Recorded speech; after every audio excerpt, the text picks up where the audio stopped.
Help is something that we can always use when working with compositing and animation. After Effects provides us with several ways of making our workflow more efficient when it comes to some tasks. Motion Sketch, the Smoother and Auto Orient help us with our work and make our lives easier. Let's see what these helpers are all about. Please start a new project file and import all of the project files you see here from the Chapter 5 folder on your Project Files folder. So far, we have seen several ways of animating things and characters on the screen.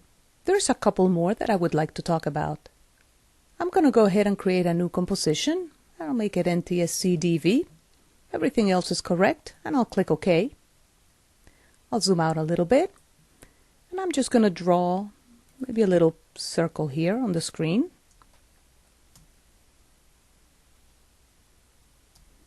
And there you go. What I'd like to talk about is Motion Sketch. To do Motion Sketch, we need to get the Motion Sketch panel. For that, I'll go under Window and choose Motion Sketch. A new panel opens up here at the bottom right-hand side. I'm going to move it here top left so that we can see it a little bit better.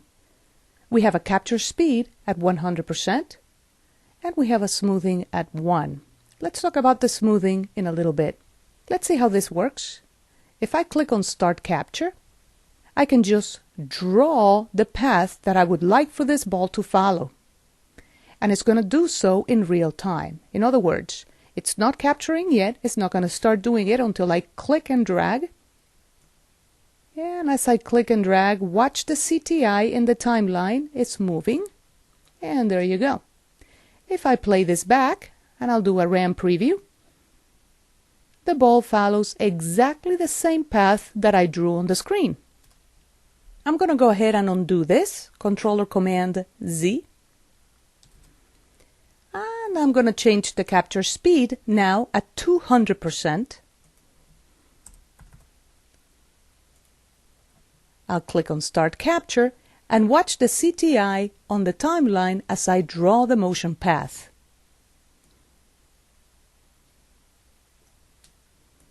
As you can see, the CTI was moving twice as fast. What that means is that when I play it back, the ball is going to play twice as slow. So a capture speed of 200% means that whatever I draw, once it plays back, is going to play back at half the speed that I drew it. I'm going to go ahead and undo this, Control or Command Z. And I'll change the capture speed to be 50%. I'll click on Start Capture and I'm going to draw again. Watch the CTI. The CTI was moving twice as slow, which means that when I play this, and I'm going to go ahead and give it a RAM preview, it's going to go twice as fast.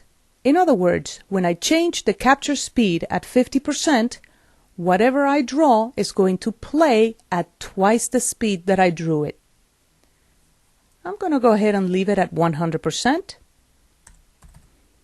And I'd like to talk about smoothing.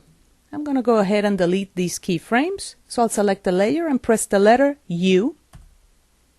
Click on the stopwatch to delete all of these keyframes. And now I'm going to change the smoothing value.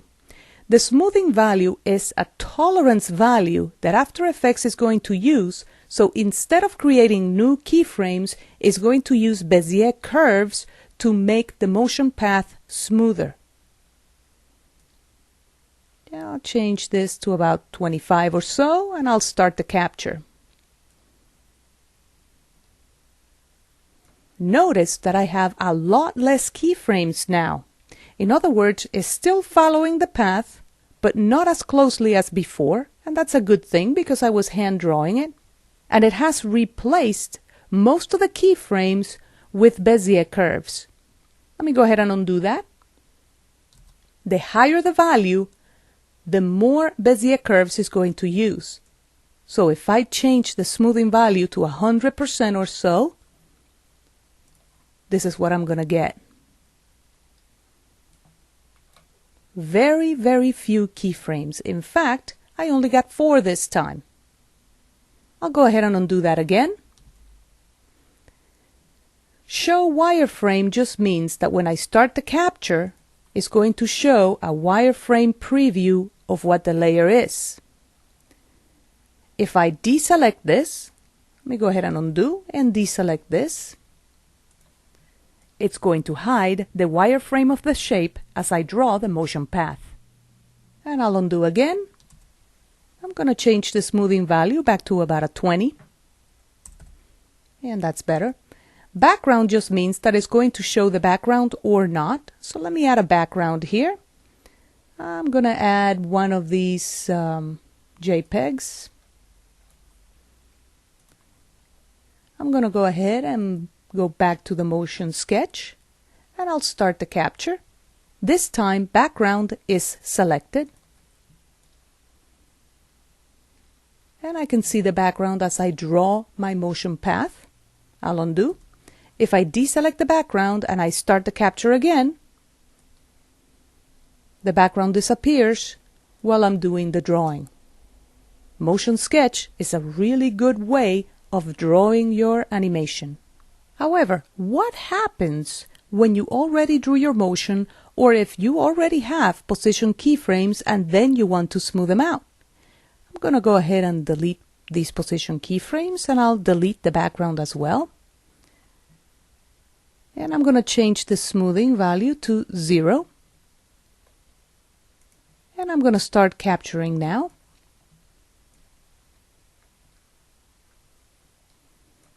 And there you go. I have about a gazillion keyframes. If I want to smooth these out, I can use the smoother. I can go under Window, Smoother, and a new panel opens up. I'm going to go ahead and place it here on top of the motion sketch. I can change the tolerance here to what I had before, which is about a 20. And with all of my keyframes selected, and you can do that by clicking on the name of the parameter that you're trying to select the keyframes from. In this case, position. Just click on the word position. And now you can click Apply, and it smooths the spatial path.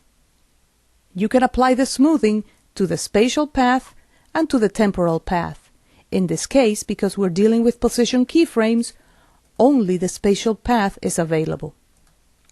You can change the tolerance value pretty much the same way that we did it in the motion sketch.